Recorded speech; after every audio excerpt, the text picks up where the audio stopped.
On to our guest, we have the Westlife star Nicky Byrne back from the Eurovision and reportedly in the running to host Extra Factor this year. Oh, yes! Welcome. And no stranger to Eurovision herself and still performing Why Me, even doing remixes with it. It's 1992 Eurovision winner, Linda Martin. Yeah. How are we, guys?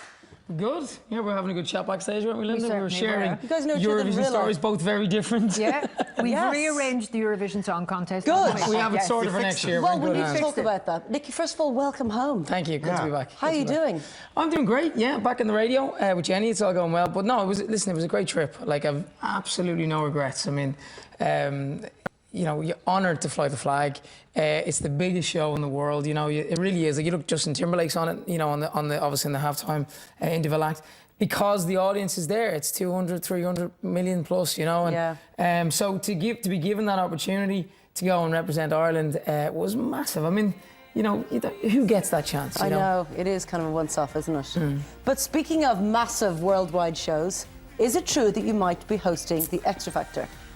Tell us now, and if you lie, we will find you. You'll never forgive me. Yeah. I honestly, I can't confirm nor deny. No, I don't know anything about it. I read the story like everybody else. So I screen tested for Extra Factor about 3 years ago when Ollie Moores was stepping down. Yes. So, I mean, that's no secret. I'm sure that's been out there before. And you know, something like Extra Factor. Look, I want to be on TV. I love TV. Yes. I think I'd be able to do a decent job, have a bit of fun. I've obviously had a pop, you know, career and, you know, have a new album out, so I can relate to whatever happens on X Factor. So, but no, I mean, if they come calling, we'll have a chat. But until the phone rings, then no. Sweet. And what was the audition process like? Was it tricky?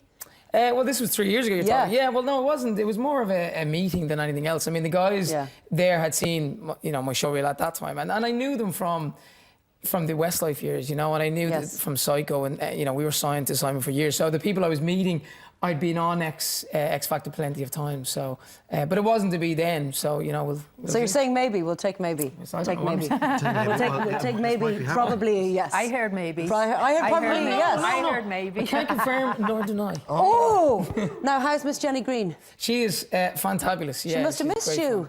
We had a great time in Sweden. I think she's absolutely broke though because it was so expensive. Yes. It is I very think they all pricey are. over there, But what's it like now being back on radio, back to normality, back to your listeners? Well, I mean, it's great, but you know, radio is not, as you well know, Ray. It's not normal. It's not a real job. Like, I mean, when Westlife ended, plenty of people said to me, you know, what do you think about having a real job? And I was like, it's definitely not a real job. No, you know? it's not. But I mean, I love the routine of it all because I never had that in Westlife, you know. And I loved going to the same coffee shop every morning. And I'm starting to dislike the rush hour traffic now. But for a long time, I was like, this is great. I'm in my car. I'm not moving, and you know, I never had to do that. But I love the radio because it's, you know, as you know, Ray, it's so instant.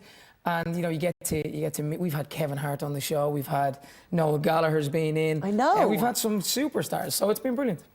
And you and Jenny get on so well. I mean, having been on the show with you guys in real life, there's a really strong bond there, and I think that's why people tune in. Would you agree, Linda? Yeah. There's something special with you I guys. was in with her last week, and she absolutely loves you. She does. She's great fun.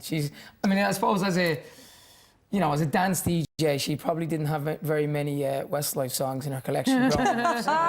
You know, Well, she's certainly converted now. Yeah, but I'd like to think so. Yeah, but she's a Southsider, I'm a Northsider. You know, there's great fun there. There's great chemistry, and she's great. We genuinely laugh every day. Like, and I mean that. You can hear it. Yeah, and even off air. I mean, some of the stuff that we're laughing about off air, and you know, it's for off air. But no, it's great fun, and you know what? It's great to get up in the morning, and I think that's half the battle. To get up in the morning, to do something you love and, you know, and get stuck into, yeah, I'm very, very happy and healthy. Yeah. Linda, were you watching the Eurovision yourself? I certainly was. In Frankfurt, believe it or not. You were in Frankfurt. Were you watching the heats or the... No, I watched the heats in Dublin. Right, I okay. watched the final in Frankfurt because my work was over that afternoon. It was the festival, so I was back in the hotel and watching it.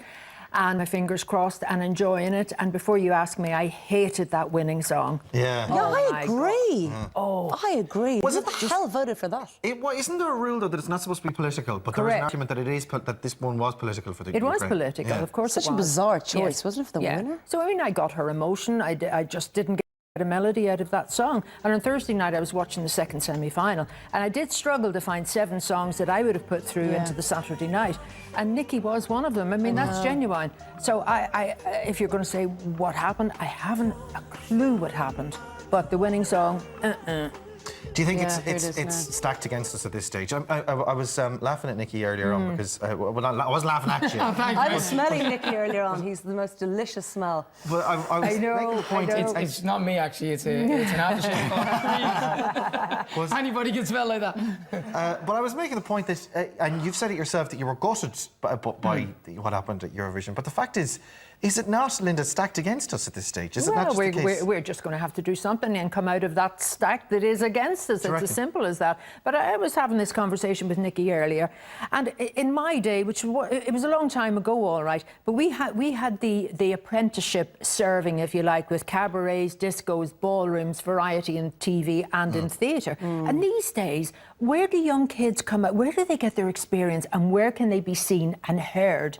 If they go to a karaoke pub, all right, that's fair enough. But you're not going to get RTE execs in there listening to them, or theatre producers or anything else. So I think we have to change that, and that's not going to be easy. And then we just got to entice our brilliant songwriters out again. But And we need a won't. big production. Like, some of them had massive Yeah, productions. but you know, a song will stand up on its own. You don't necessarily have to have an amazing production, and the very fact that you do have to pay for it. I mean, maybe your viewers aren't aware that if you want pyros or sparkles or spinning disco balls in Eurovision, you have to pay for them. They're not just a given, as you very well know. But if we're going to entice our main songwriters out again, we're going to have to give them a product. And that product cannot, in my opinion, be just somebody who's walked in off the streets with no experience. I think they're going to have experience singing somewhere, performing in front of people, and communicating with people. Something like the song. It's also the name of the album as well, Nicky. And it's on the iTunes now. Yeah. So you can get it to You download. know, I had, when Westlife ended, before Eurovision happened, I spent, the guts of 2.5 years writing and recording this album. So it really is my personality, the radio, whatever, on as an album. Like, I got into the room with no record deal at the time, no A&R man, Simon Kell not shouting at me going, we need this out by September or anything. And even when I started to record it, I didn't even know if I was making an album. We actually started because Cecilia, my sister-in-law, said, would you co-write a track for a soundtrack from one of our movies, that a book that was becoming a movie. And that's how we got in with, myself, Ronan Hardyman, Wayne Hector and Don Mescal.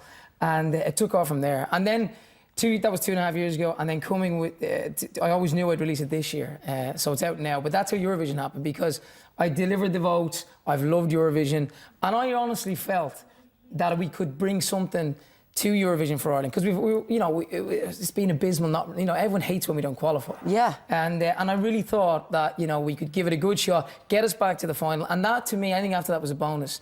And hopefully, if I had done okay, it would have enticed bigger acts than me. Like, for example, I'd love to see the Coronas or something like that go to Eurovision, and because I think it's a massive platform. But I think with what's happened this year, I think people are going to run a mile that have a career out of fear of reputation and failing almost. Well, so. look, the Eurovision is dead to me, but your album, Yes, it's all Get the over. album. album Love the album. certainly is not. Sunlight, I'm all over like a rat.